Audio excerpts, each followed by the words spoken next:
My daughter took my Social Security check and took off for the beach, leaving me with no food. She came back sun-kissed and happy, thinking I'd be begging for help. But when she opened the refrigerator to get some dinner, she screamed in horror at what she saw inside. Greetings, dear listeners. Before I begin my story, a story of betrayal and how I one day chose myself, I ask you to support this channel. Please subscribe and hit the like button. It helps stories like this be heard. And write in the comments what city or country you are listening from. It always warms my spirit to see how many of us there are. And now, enjoy the story. The front door had slammed shut 3 hours ago, but the heavy, sugary scent of Quintessa's perfume still hung in the hallway. That fragrance always seemed too intrusive to me, too loud for our old brownstone with its high ceilings, where the air was used to smelling like the dust of ages and dried lavender. I stood in the middle of the kitchen, staring at the closed door of the pantry. The silence in the house was absolute, ringing. I used to love this silence. It meant peace after a long day at the sewing machine, when my eyes were tired from tiny stitches and my back ached from the endless stooping. But today, the silence felt predatory. It was waiting. My stomach twisted into a tight knot. It's shameful to admit, but I was hungry. Just ordinary human hunger, the kind that gets persistent by evening. I walked over to the cabinet. The hinges creaked as if complaining about the disturbance. The shelves were impeccably clean and terrifyingly empty. Quintessa had packed in a rush. She had darted around the apartment like a bright tropical bird trapped in a cage, tossing bikinis, light sundresses, and tanning lotions into her suitcase. I remembered how she stopped in the doorway, already wearing her shoes, and held out her hand. "Mama, give me your card just in case. What if the ATM down there doesn't work or something?" "But Quintessa," I tried to object, feeling a chill run down my spine. "That's my whole Social Security check. What am I supposed to live on for 2 weeks?" "Oh, don't start." She rolled her eyes, snatching the plastic card from my fingers. "You've got a full jar of grits. Boil them up, add a little butter, and it's beautiful. It'll be good for you to detox. Doctors advise a diet for everyone at your age. Don't invent problems where there aren't any. I deserve this vacation." And she left. She flew off to Miami, to the sun, to cocktails with little umbrellas, taking my money, my peace of mind, and, as it turned out, my food with her. Grits. Right, she mentioned grits. I reached for the top shelf where the old glass jar stood, labeled grits in my own handwriting some 20 years ago. The jar felt suspiciously light. I took off the lid and looked inside. At the bottom, amidst some grayish dust, lay a few lonely grains. There wasn't enough to feed a sparrow, let alone a grown woman. She had lied, or maybe she just didn't care. She hadn't even bothered to check if there was food before condemning me to this starvation diet. She just threw words out to silence my anxiety and forgot about me the second she called her Uber. My chest went cold. It wasn't the kind of cold you get from a draft. It was ice that starts growing from the inside when you realize that the person you carried, nursed, and raised isn't just selfish. They are cruel. I closed the jar and put it back. The sound of glass against wood rang out like a gunshot. I had to do something. Maybe some loose change? Quintessa often scattered coins, shaking them out of her jeans pockets. I headed to her room. Chaos reigned here.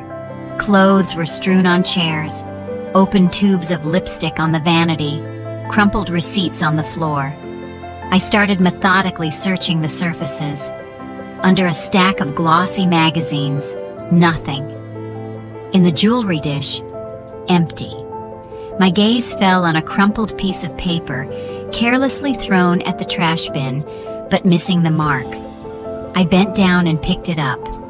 It was a printout of the hotel reservation and flight itinerary. I smoothed the sheet out on the tabletop. The letters danced before my eyes, but I saw the total figure immediately. It was bold, black, and merciless. The amount my daughter had spent on 2 weeks of beach relaxation was exactly equal to 3 months of my benefits. 3. I stood in the semi-darkness of her room, and it felt like the walls were closing in. For years, I had darned my old stockings. I had turned coats inside out to remake them, coats I'd been wearing since before the turn of the century. I denied myself an extra peach to buy her the best shoes for school, then for college, then just because, Mama, this is what's in style now. I walked out of her room, pulling the door firmly shut behind me, as if cutting myself off from that smell of carelessness and betrayal. The living room met me with silent grandeur. I walked in. Here, in the light of the street lamps filtering through the heavy velvet curtains, stood them, my treasures, my jailers, the antique oak buffet, carved and heavy as a tombstone. Inside, behind the glass, the crystal and fine Haviland Limoges porcelain gleamed dully. A service for 12, which we had eaten from maybe twice in our lives. This is for Quintessa's wedding, I used to tell myself. The wedding never happened, but the china waited. On the dresser stood a silver tea service that had come down to me from my grandmother. Next to it, a jewelry box with pieces I never wore because where would an old woman like me go in this? Let it stay for the grandchildren. In the hall closet hung fur coats smelling of mothballs, which Quintessa contemptuously called dust collectors, but which were worth a fortune. I looked around my living room. This wasn't a home, it was a museum. The Quintessa Johnson Museum. And I wasn't the mistress of the house. I was the unpaid curator. A curator who shuffles around in worn-out slippers, wipes dust off the exhibits, and starves to death so that one day a visitor can come and take everything without even saying thank you. My stomach growled treacherously again, but now something else was mixed with the sound. Anger? No, anger is a hot feeling. This was clarity. Icy, crystal clear clarity. I walked over to the coffee table where a stack of old newspapers lay. Quintessa always scolded me for not throwing them out. Junk! Trash! She would snort.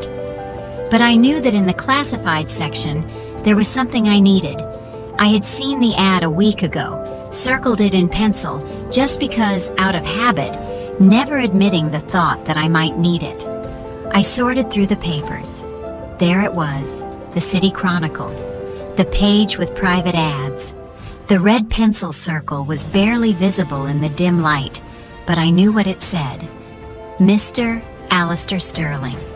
I buy antiques, porcelain, silver, rarities, honest appraisal, house calls. I looked at the telephone. Old, rotary, reliable. Grits, you say? I whispered into the void. I picked up the receiver. The dial tone was long and steady. I started turning the dial, entering the number, digit after digit. Every turn of the dial took effort, as if I were cracking a safe where my own life had been locked away. It started ringing. 1, 2, 3. Hello? A male voice answered, slightly raspy, but polite. Listening. I took a deep breath of air that smelled like the dust of my museum. Good evening.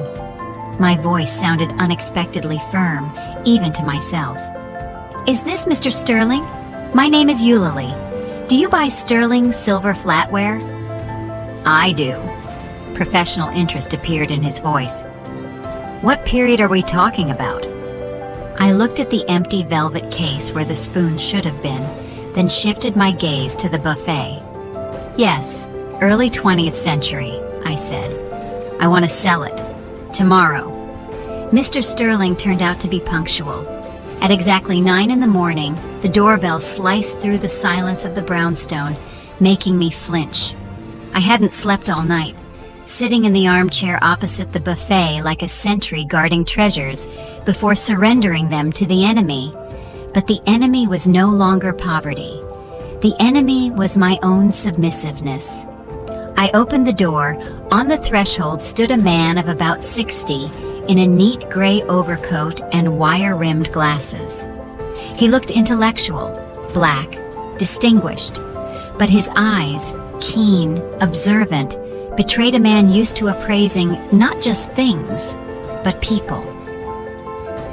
"Mrs. Eulalie?" he asked, tilting his head slightly. "I am Alistair. We spoke yesterday." "Come in. Don't take off your shoes." I stepped back, letting him inside. He walked into the living room, and I saw his gaze slide over the walls, the heavy furniture, the paintings. He had expected to see another grandmother with cheap trinkets, silver-plated knickknacks, and a hope to get at least a penny.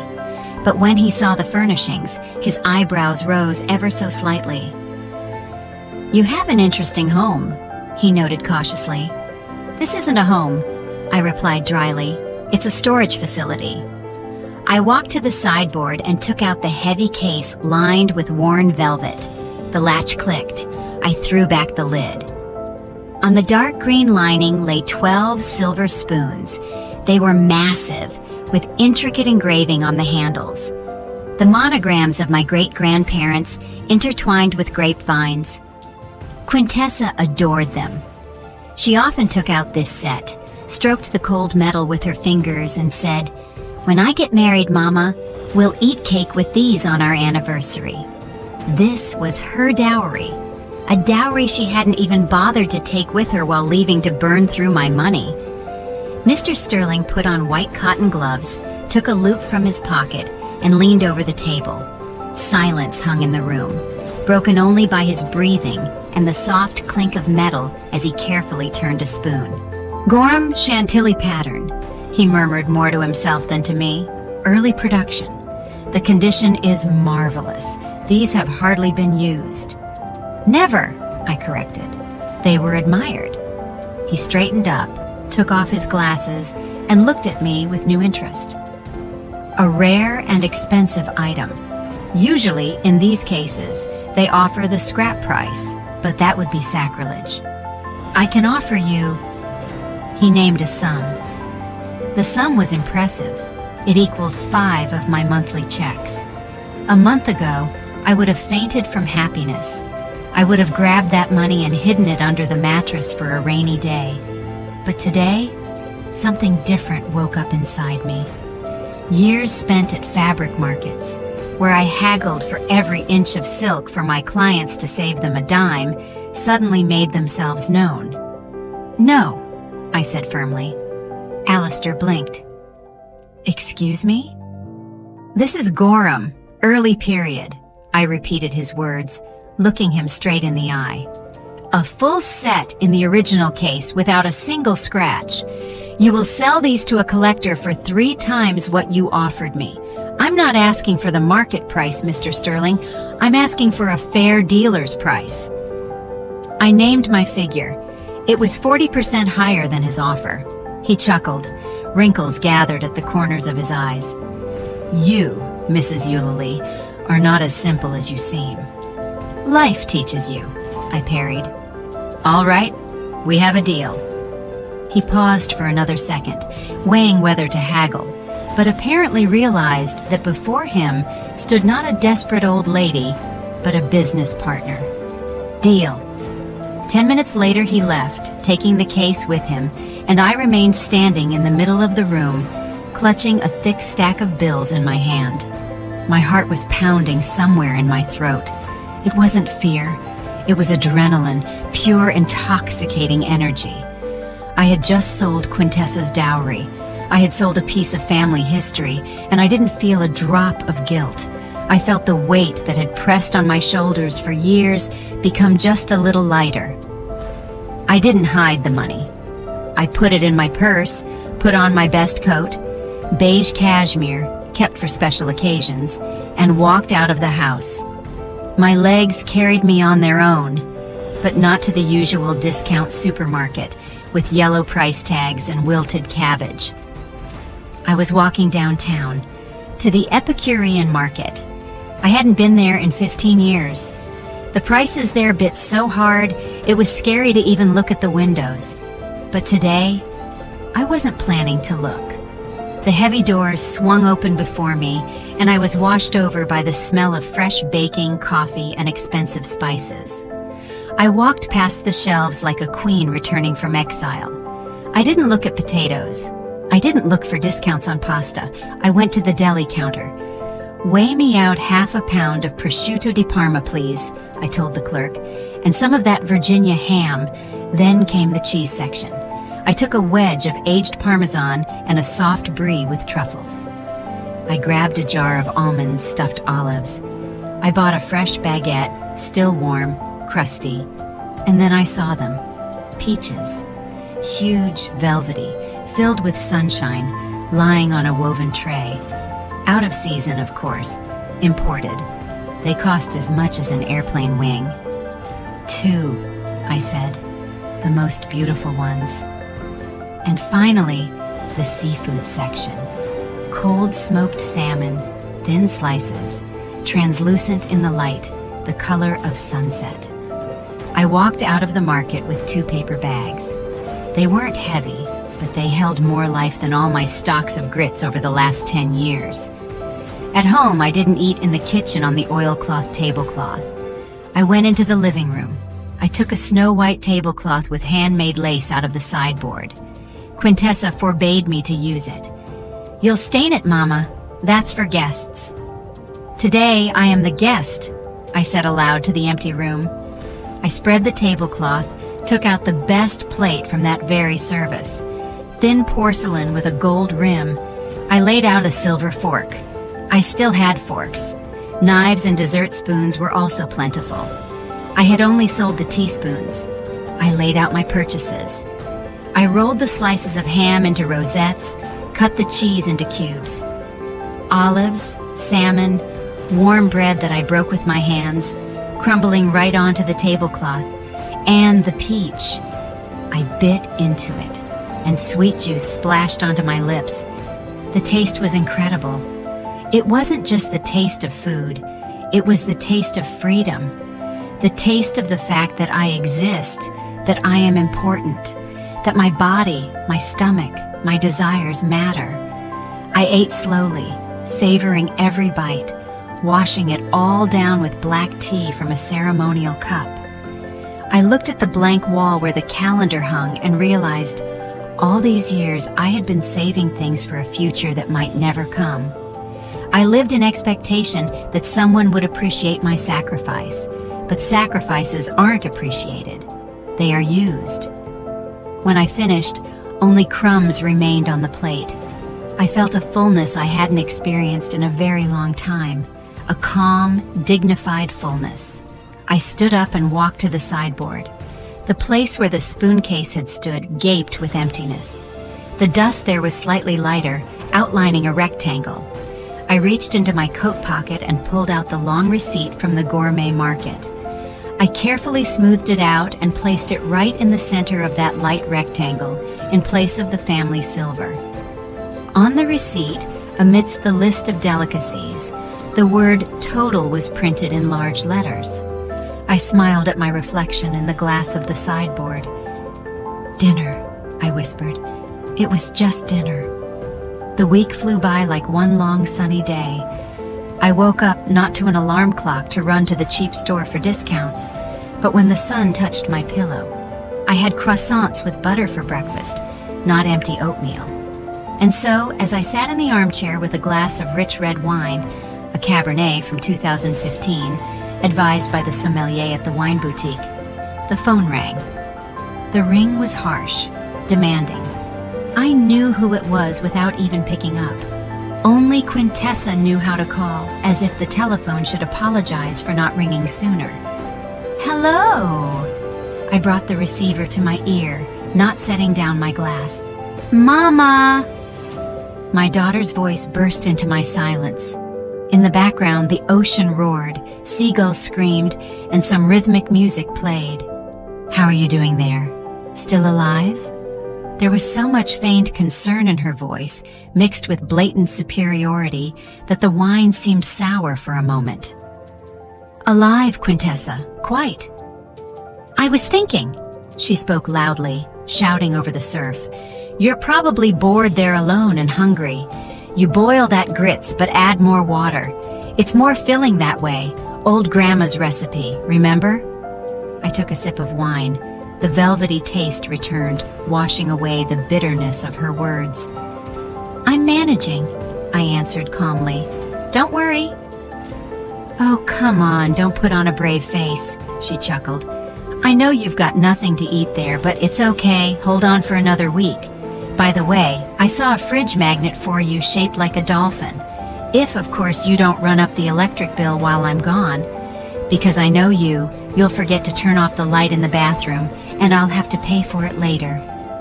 She spoke to me like an unreasonable child, like a burden that needed to be controlled even from 1,000 miles away. Before, I would have started making excuses. I would have said, No, baby, I'm saving. I don't even turn on the TV." But now, I just smiled at my reflection in the dark window. "I'm finding resources Quintessa didn't even suspect existed," I uttered, looking at the wine bottle on the table. "So don't worry about the lights." "Resources?" She laughed again, and there was so much smugness in that laugh. "What are you talking about? Found some change in the sofa, or went to Miss Theodosia for salt? Look, don't embarrass me in front of the neighbors. Don't go around with your hand out." "All right, I gotta go. We have a pool party. Don't get bored there with your porridge." Click.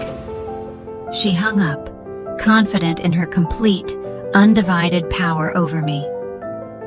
In her picture of the world, I was sitting right now in a dark kitchen, choking on plain porridge, counting the days until her return so I could gratefully accept a magnet and a new portion of reproaches.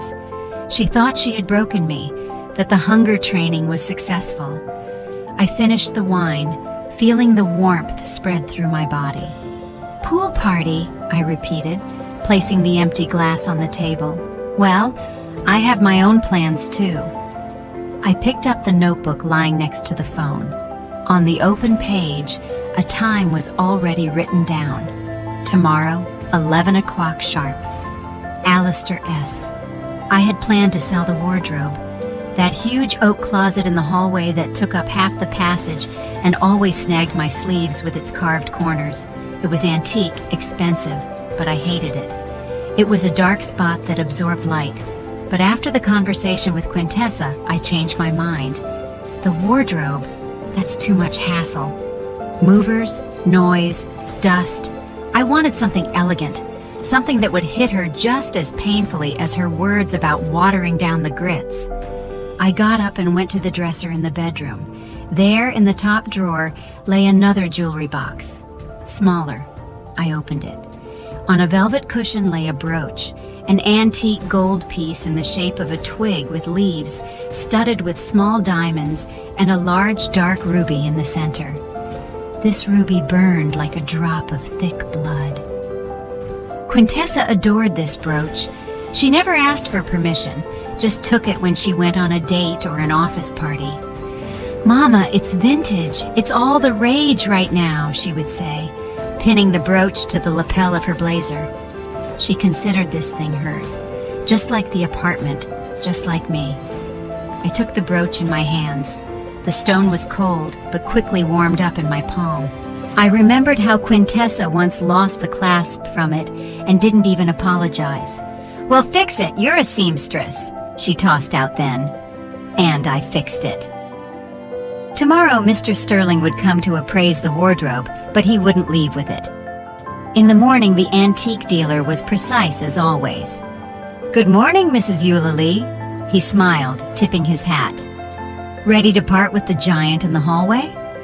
I shook my head, inviting him in. "I changed my mind about the wardrobe, Alistair. Changed my mind for now. Too much fuss. But I have something else. Something more personal. I held out the brooch to him. Mr. Sterling's eyes lit up with professional excitement. He carefully took the piece, held it up to the light, and put on his inevitable loupe. "Oh," he exhaled. "Late 19th century?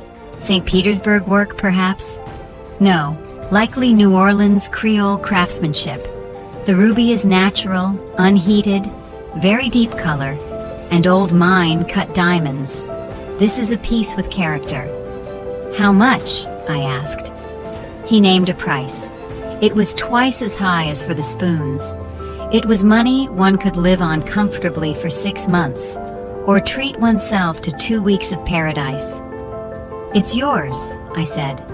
Not bargaining this time. The price was fair, and my desire to get rid of this thing was burning. When Alistair counted out the bills, I looked at the brooch one last time. It lay on the table, sparkling in a sunbeam. Beautiful, predatory, alien. "You know," Alistair said, putting the brooch into a special pouch, "this item surely has a history." "It does," I nodded, taking the money. "But the history has ended. Now it's just stone and metal." He left, and I was alone again. I looked at the spot in the jewelry box where the ruby used to lie. Emptiness. But this emptiness wasn't frightening. It promised new possibilities. I picked up the phone and dialed the number of a food delivery service from that very restaurant I always walked past, lowering my eyes so as not to see the prices on the menu displayed on the street. "Good afternoon," I said. "I want to place an order. Yes, delivery. Write this down. Crab and avocado salad, veal medallions with mushroom sauce, and..." I thought for a second, remembering Quintessa's words about water in the grits. "And a bottle of champagne, the coldest you have." I hung up and felt a spring uncoil inside me. Quintessa would be back in a week. She would look for her favorite vintage brooch to show off her tan and new jewelry to her girlfriends. Let her look. Meanwhile, I would drink to her health and to the fact that I really did find resources. Not in the sofa, but in the self-respect I had finally bought back. The champagne sparkled in the glass, lifting tiny bubbles from the bottom. But the festive mood evaporated suddenly. As soon as I opened the bottom drawer of the secretary desk, I was looking for the certificate for a painting, a landscape with a river by an unknown artist from the late 19th century that hung in the living room. Alistair hinted that with papers, the price would be higher. The drawer was stuffed with old receipts, warranty cards for appliances broken long ago, and other paper junk that Quintessa had dumped here for years. I started sorting through the papers, irritably setting aside instructions for an iron and a hairdryer. And then my fingers hit a thick plastic folder, shoved deep under a stack of old Essence magazines. The folder wasn't mine. I never bought such bright red, screaming colors. I pulled it out into the light. Inside lay several sheets stapled together. On top was a glossy brochure. Cheap paper, bad printing, blurry photos of smiling old people playing checkers. Restful Meadow State Facility for Veterans and Seniors. The name seemed familiar. I had heard about it somewhere. Miss Theodosia, the neighbor, told terrible things. Said it smelled of bleach and boiled cabbage, that the staff was rude, and the old folks lay for days staring at the ceiling because no one cared about them. It was a state institution, the most budget-friendly one, with a bad reputation. A place where they send you to wait for the end, to be forgotten. My hands started to shake. I set aside the brochure and picked up the next document. It was a draft. A general power of attorney. In the header, my details. In the agent field, Quintessa Johnson. And below, in fine print, a list of powers. Right to manage all property, sell real estate, represent interests in medical institutions. A date was penciled in the margins. Next month, immediately after her return. The world tilted. I grabbed the edge of the table so I wouldn't fall. The air in the room suddenly became thick and viscous. This wasn't just selfishness. This was a plan. A cold, calculated plan. She wasn't just waiting for me to die to get the inheritance. She was tired of waiting. She decided to check me into Restful Meadows like an old item to the scrapyard, to free up the apartment, sell the antiques, and live easy on my money while I rotted in a government ward. She smiled at me, took my card, went to the sea at my expense, knowing that in a month she would kick me out of my own home. Tears didn't flow. Instead, a wave of such fury rose inside me that I thought I would scream. But I stayed silent. The fury forged itself into action. If before I sold things just to eat and pamper myself a little, now this was war. I threw the folder back into the drawer, but didn't close it, let it lie there as a reminder. I grabbed the phone. The ringing seemed infinitely long. Mr. Sterling? My voice rang like a taut string. It's Eulalie. Have you gone far? I'm still in the neighborhood, Eulalie, he responded with surprise. Did something happen? Did you find something else interesting? I found a reason, I cut him off. Come back and bring a truck. We're clearing everything out. Everything? Disbelief sounded in his voice. Mrs. Eulalie, are you sure? That is a serious decision. Absolutely. I'm selling the painting, the clock, the rug, and that service in the buffet. Everything that has value. Come immediately. The next 2 hours passed in a fog. Alistair arrived with 2 sturdy guys. They silently and carefully carried my life out in pieces. The landscape with the river was taken off the wall, leaving a light rectangle on the wallpaper. The antique grandfather clock, whose chiming had measured time in this apartment for the last 50 years, fell silent and was wrapped in bubble wrap.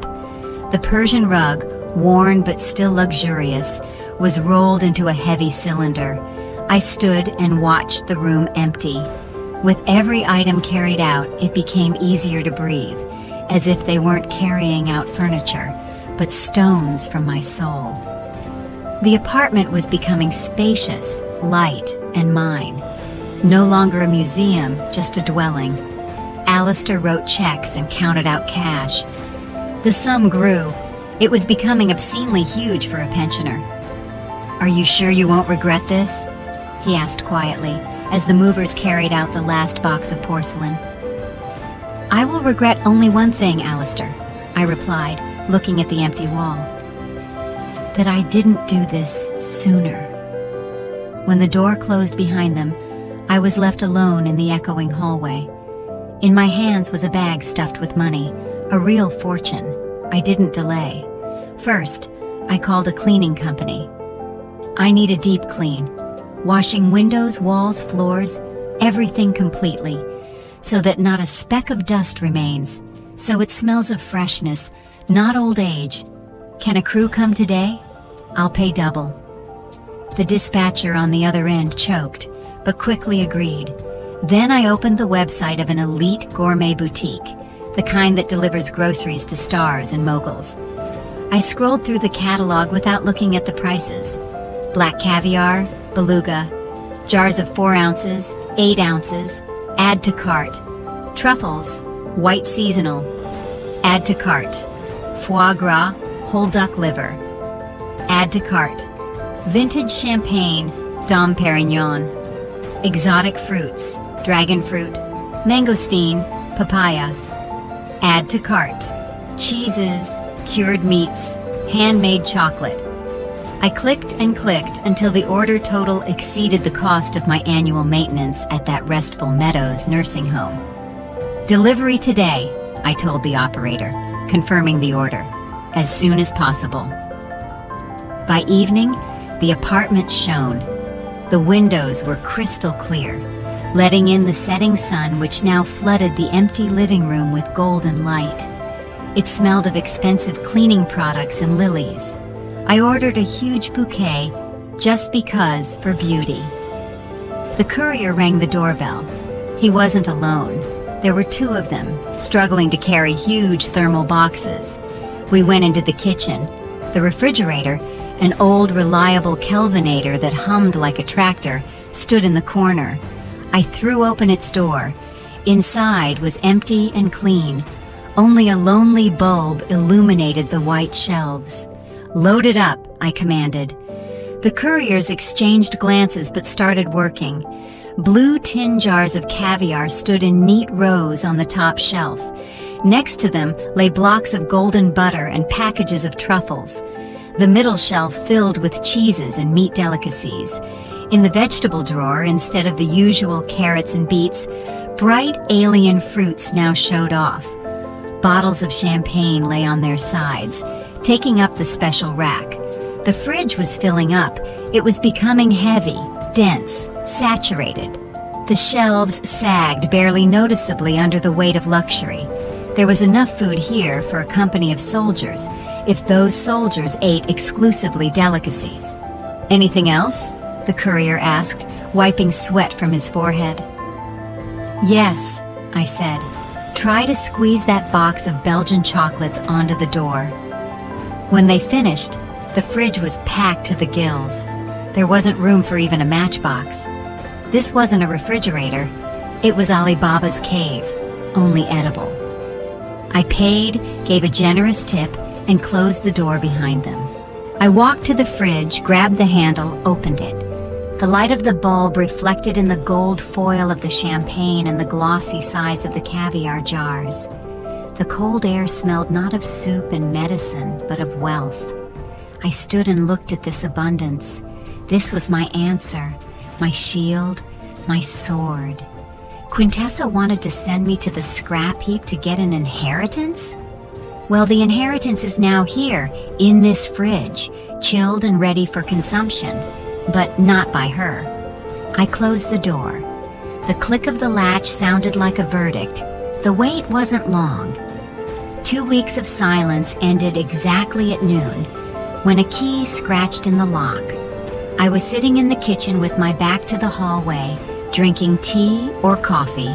No, tea. Real Darjeeling, tart and fragrant. The cup in my hands was thin, almost transparent. I didn't flinch. I waited. The door swung open with a crash, hitting the wall.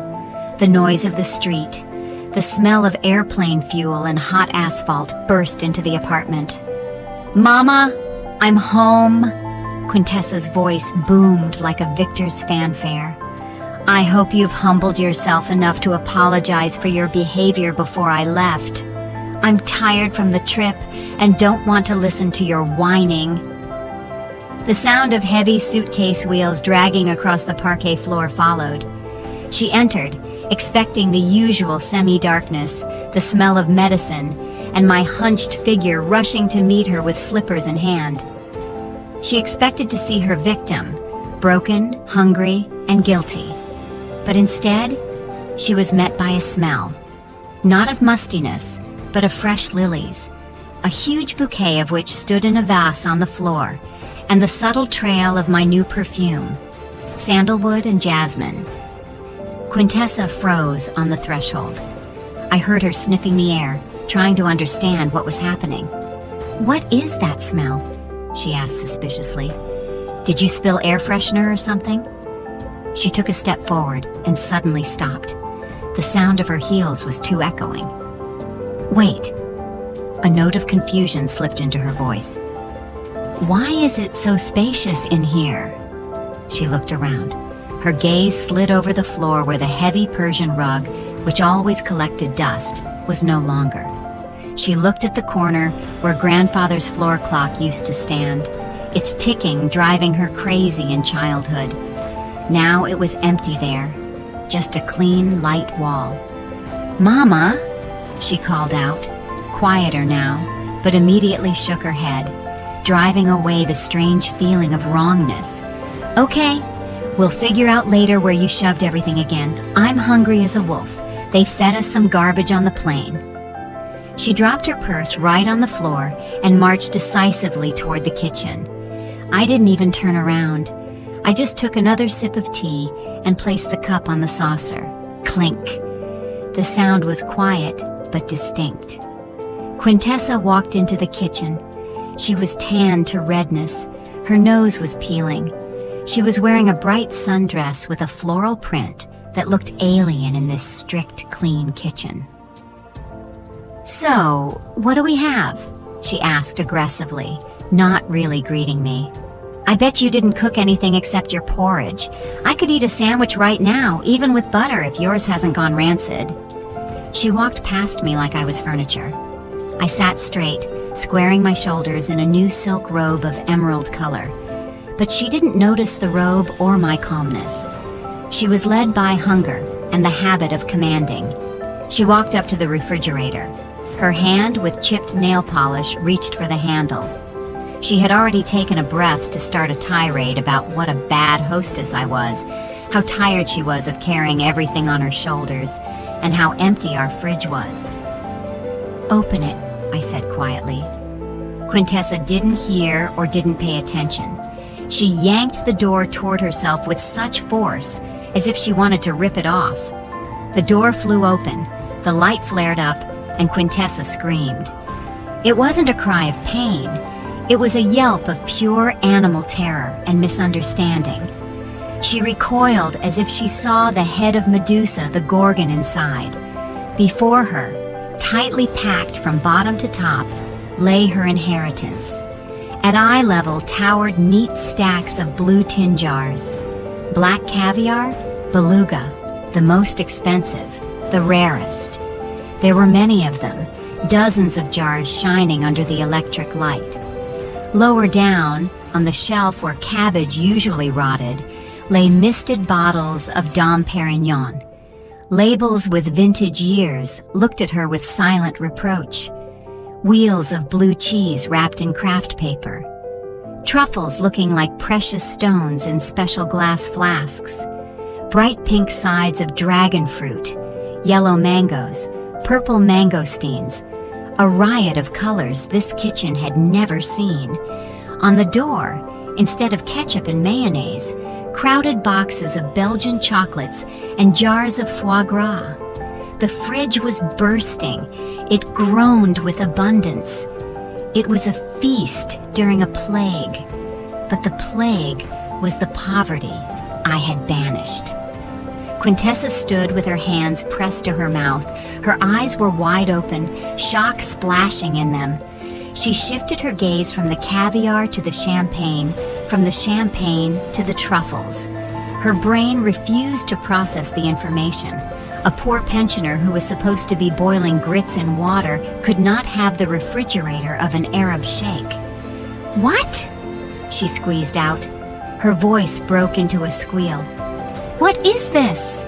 She reached out a trembling hand and touched a cold jar of caviar, as if checking if it was real. The jar was real, icy, heavy. Quintessa turned to me. Her face went pale. The tan began to look like a dirty stain.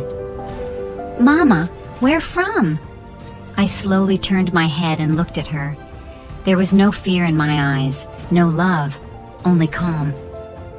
"I was hungry, Quintessa," I said simply, "and you took my card." "I had to improvise." Quintessa snatched a jar of caviar from the shelf, gripping it as if it were a grenade. Metal clinked against her rings. "What does this mean?" she shrieked, poking the jar in my direction. "Where did you get the money for this? This is a fortune. Did you steal? Did you get a loan? Do you realize how much interest they'll charge?" She didn't wait for an answer. She darted around the kitchen. Her eyes darted feverishly. Suddenly she froze, and her gaze darted to the hallway toward the living room. It finally started to dawn on her what she had missed in the first minutes, the emptiness. She threw the jar on the table. It rolled with a crash, nearly knocking over my cup, and dashed into the room. I heard her stomping, then the sound of drawers opening, then her scream, full of panic. Where is the jewelry box, Mama? She ran back out, holding the empty velvet case for the spoons. It was open like the maw of a dead beast. The spoons, the silver. She was gasping for air. The ruby brooch, the clock. Mama, where is the clock? She looked around, seeing every missing thing now. Light spots on the wallpaper where paintings hung. The empty corner without the clock. The bare parquet without the rug. We've been robbed, she exhaled, and her face twisted in horror. Lord, while I was gone. You let someone in? You forgot to lock the door? God, what a nightmare. We have to call the police immediately. She grabbed her phone. Her fingers trembled, trying to unlock the screen. No police, Quintessa, I said. My voice sounded quiet, but in this hysteria, it was like an icy shower. I put the cup on the saucer. Clink. A sharp, short sound that put a period to her panic. What do you mean, no need? She stared at me like I was crazy. Don't you understand? They took everything, everything valuable. It's worth millions. Nobody stole anything. I looked her right in the eye. My gaze was heavy, calm. I sold it. The phone fell from her hands and hit the floor with a thud. Sold it, she repeated in a whisper. The word was unfamiliar to her, alien. To whom? Why? I told you. I was hungry. I stood up and walked to the table where the jar of caviar lay. I picked it up, feeling the pleasant coolness. You took my check, Quintessa, left me an empty grits jar, and a person needs to eat. So I decided. I paused, enjoying the moment. I decided to have your brooch for breakfast. You know, on toast with butter. It went down just wonderfully. And yesterday? Yesterday I drank grandfather's clock. Mahogany has an excellent aftertaste, it turns out, especially if it's Chateau Margaux. It started to dawn on her. I saw the gears in her head grinding, connecting the facts. Empty walls, full fridge, my calm appearance. Her face began to change. Horror gave way to anger, and then the realization of a monstrous loss. She looked at the jar in my hand, not as food. She looked at it as liquid gold, as her apartment, car, comfortable life, which I had just turned into an appetizer. You, she hissed, stepping toward me. You ate my inheritance? You ate through the antiques? Are you out of your mind? That was my money, mine. I saved it. You saved it, I chuckled.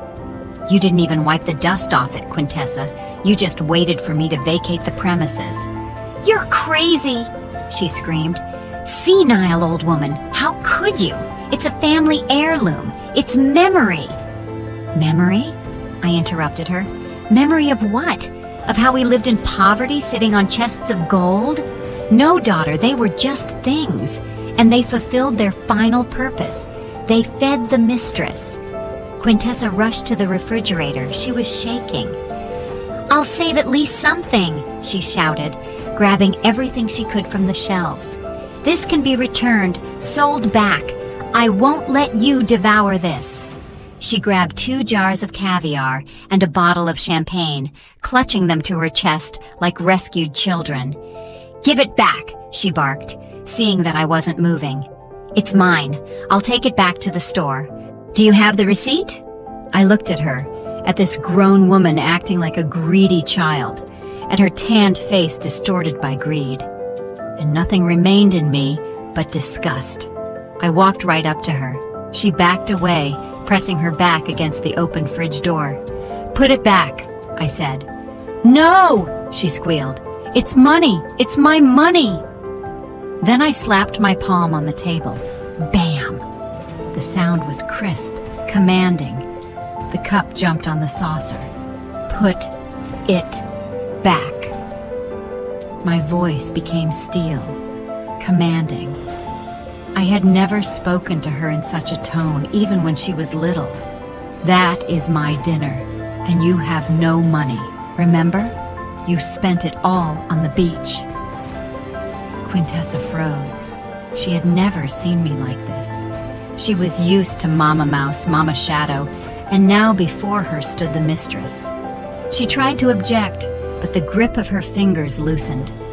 "You have no money, Quintessa," I repeated, enunciating every word. "You came to an empty apartment to a mother who has no check. You wanted me to starve? Well then, now we'll starve together. Only I will be eating caviar, and you will watch, because this is my food, bought with my money." Slowly, with an expression of the deepest suffering on her face, she put the jars on the table. The champagne clinked glass against glass. "You'll regret this," she whispered, and angry tears flashed in her eyes. "You will regret this. You are clearly not all there. A normal person wouldn't do this." She straightened up, and a new, frightening determination appeared on her face. "I am calling a doctor right now. You are dangerous to yourself and others. You are selling off property in a fit of madness. You need to be treated, and the transaction will be declared invalid." She turned and ran out of the kitchen, picking up her phone from the floor on the go. "Hello, 911? I need an ambulance. Psychiatric help, urgent. My mother is having an acute psychotic episode." I stood and listened as she called the brigade. There was no fear. I took the jar of caviar she had just held and calmly opened it. The click of the lid sounded like a starter pistol before the final race. "Try it," I said quietly, scooping up black grains with a spoon. "Try to prove it." The doorbell rang 20 minutes later. Quintessa was darting around the hallway like a wounded animal, grabbing the phone, running to the window. "Finally!" She exhaled and rushed to open it. "Come in quickly. She's in the kitchen. She is completely inadequate."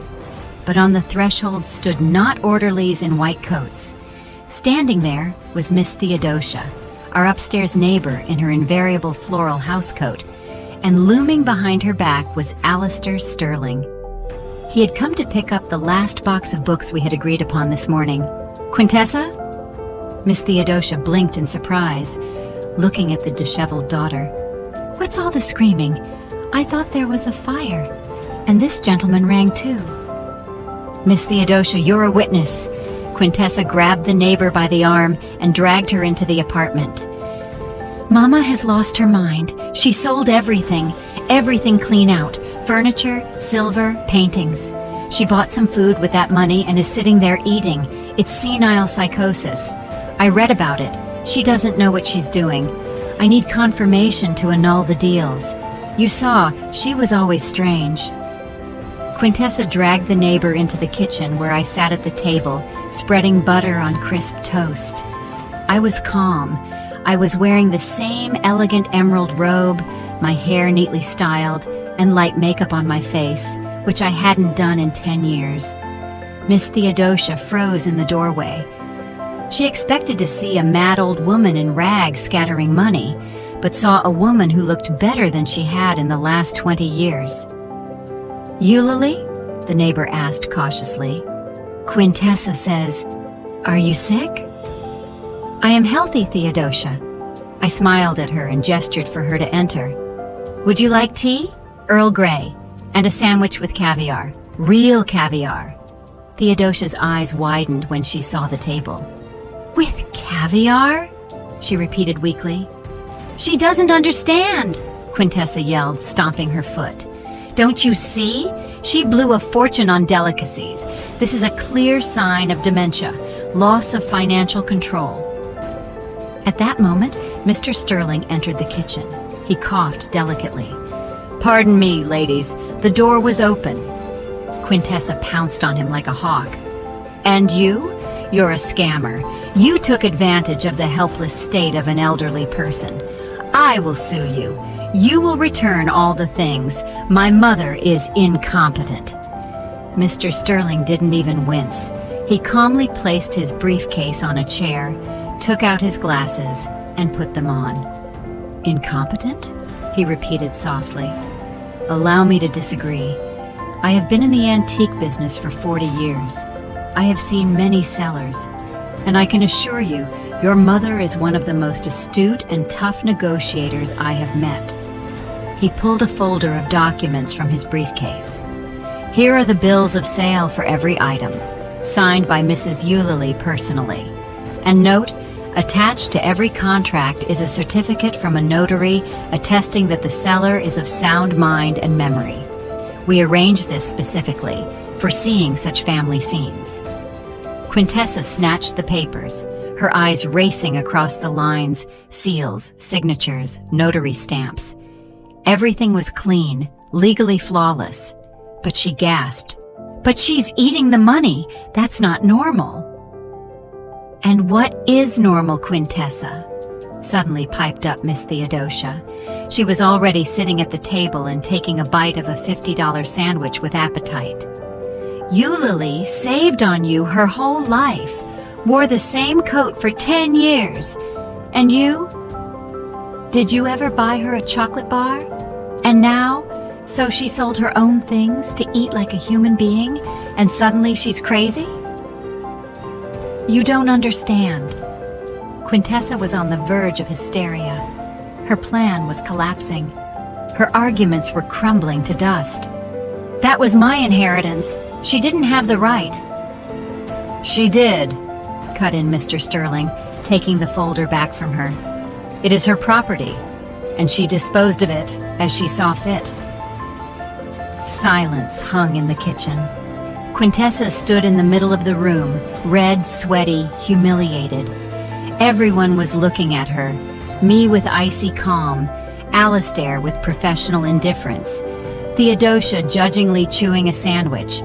Quintessa realized she had lost the battle for the diagnosis. Calling doctors was pointless, the police even more so. "Fine," she hissed, narrowing her eyes. "Fine. You won this round, Mama.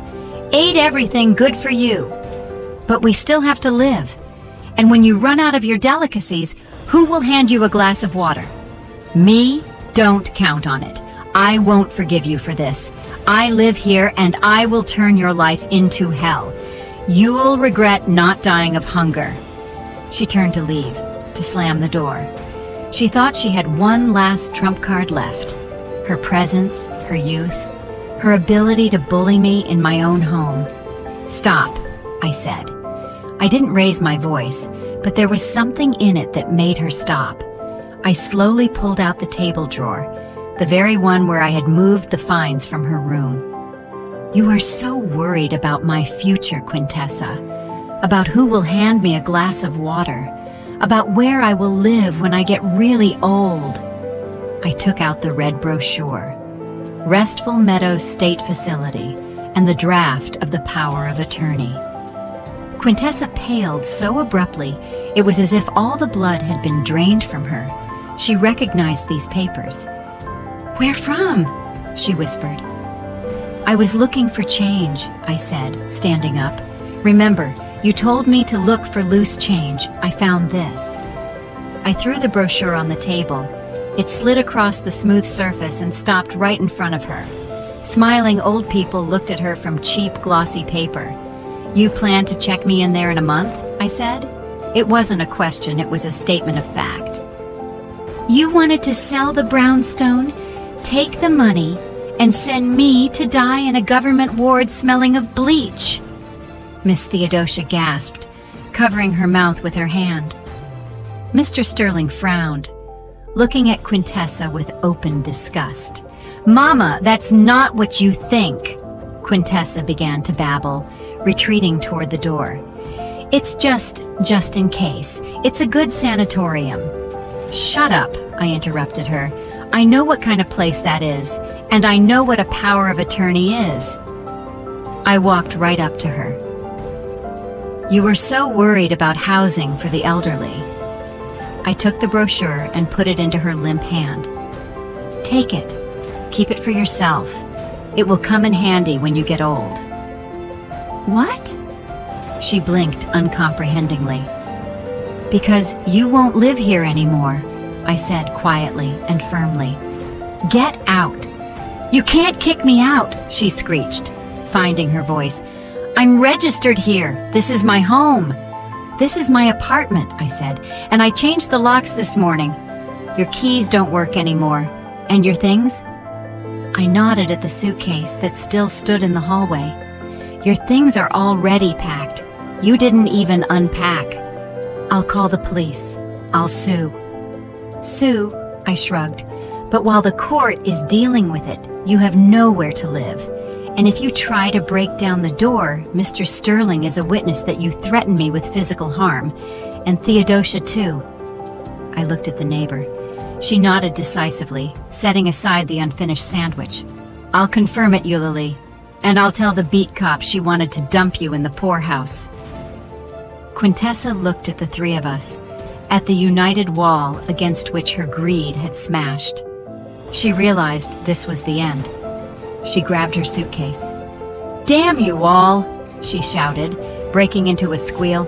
"Choke on your caviar, I hope you die alone." She flew out of the apartment. The door slammed. Silence fell.